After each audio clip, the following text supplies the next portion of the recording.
We get this question a lot if you look in our comment sections about what should I do as a divine feminine when I'm dating?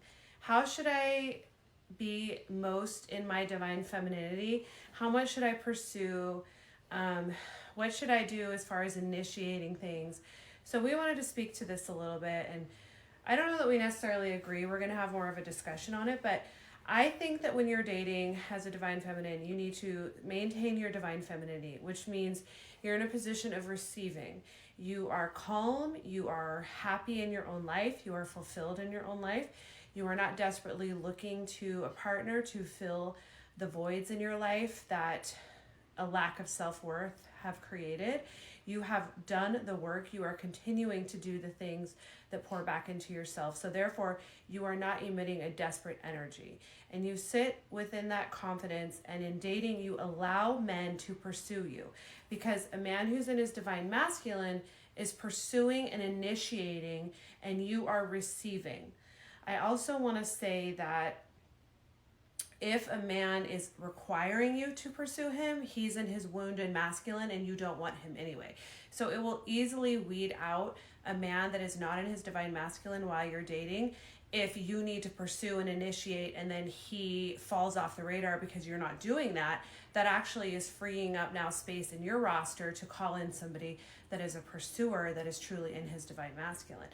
And I know Wayne wants to talk a little bit about like how that worked in our dating relationship, which was very short-lived because like we quickly knew that we were each other's person. We still date each other though, I feel like. Definitely still date each other. We still will never stop dating each other. That's true. And we still have that kind of pursuer-receiver dynamic even being together. So This is something that you will reflect in your relationship. So you definitely want to make sure that it is established in the early dating phase of your relationship with your person, with your divine masculine. Do you have anything to add? Yeah, I do definitely agree about the pursuing aspect of it. You know, I think it is a masculine man's role to pursue a woman. The part that I would say I don't necessarily disagree with, but I think I want to add in relationship to being a guy is that sometimes guys don't catch clues quickly enough. Like sometimes you have to kind of outline things for them. So specifically, if you want a guy to pursue you, sometimes you have to give him little clues in order to do that. It doesn't mean that you're become the pursuer of him, but you just kind of let him know, hey, this is what I'm kind of expecting.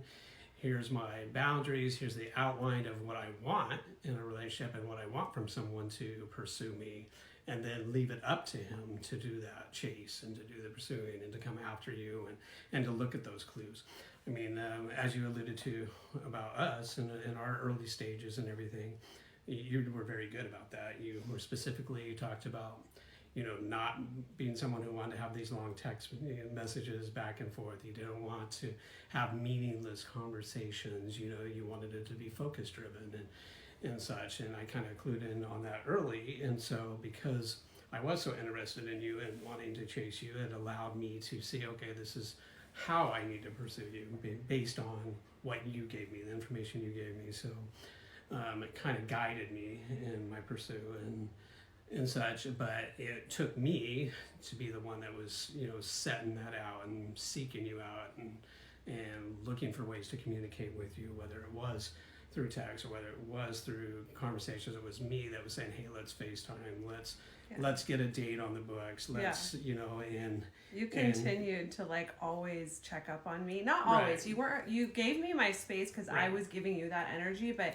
you always checked in on me and like, hey, I just want to confirm our date for Friday, or hey, how are you feeling about like this place for our date? And like you would reach out during the week, but you weren't too pushy because you respected that I had my own stuff going on, which I did have a lot of stuff going on. Like I wasn't dating really per se a ton of guys, but I was pouring into myself in my own pursuit. So I didn't have a lot of time to date anyway. So he was very respectful of that, but like he was consistent, which is another thing I want to point out. Like you want consistency in a divine masculine. You want consistency in a divine union, purpose-driven consistency. And that is exactly what he continues to give to me, even in a relationship. So early on, if he's not giving you purpose-driven consistency, red flag, that's not the relationship for you. Yeah, I agree with that too. Like, I think as a man, I'm only going to give my time to someone that I truly am interested in, right? So if I'm not continuously pursuing you, if I'm not reaching out to check up on you, if I'm not thinking about you in my daily routine and throughout the day, throughout the week, and whatever it may be leading up to us going out or talking on the phone or doing that follow-up to let you know that I'm truly interested, that means my focus is somewhere else. It's not 100% into what it is that I'm trying to pursue with you. So it's important as a guy to be that consistency and show, hey, you are the person that I'm interested in. You not only am I interested in you, you're the only person I'm interested in, and I value you and I respect you, and so I want to let you know that. And so I put in that effort, but also, as you stated, respect your time. Realize you do have a life. I knew you were a single parent. I know you had a lot going on outside of just trying to date, and that you were dating with purpose. It wasn't related to just going out and finding someone to date here and there. So I knew that it was important to respect that space for you and to show you that, but still let you know, hey, I'm very interested in wanting to get to know you better and see where this goes. I think you said before too, we were talking about this in the car, I said, how did it feel that I kind of made you pursue me? Like, I did not come at you with desperate energy. I was like waiting to receive it. Yeah, for me, I can't speak for all men, but personally, I'm attracted to that. Like, I want some type of challenge in a relationship. I want a woman who's going to challenge me, not just immediately jump on to wanting to date me right away or think I'm the greatest person in the world just because we talked or we text or anything. I want someone who's going to push me and motivate me and help me stay driven within the relationship. And so someone that I want to continuously pursue because that's what she expects or demands from that. So in relationship to me directly, that was something that I actually was excited about, and a thing that made me want to pursue you even more based on you being that type of personality. I think if you're a man in his divine masculine, you are motivated and inspired by giving to a woman, by her stance of receiving.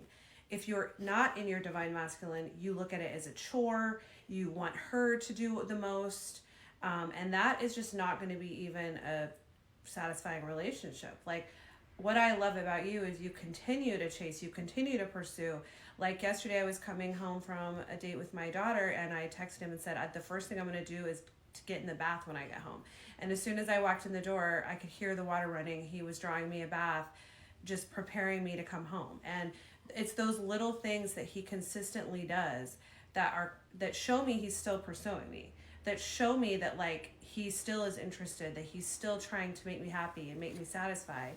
And it's like such a satisfying give and take like dynamic in our relationship. I love it. Yeah, and for me, like you said, it's me continuously doing that, but that's because my feelings for you continue to grow and get stronger, so I want to take care of you. It's back to how we've talked in the past about protection and safety and such.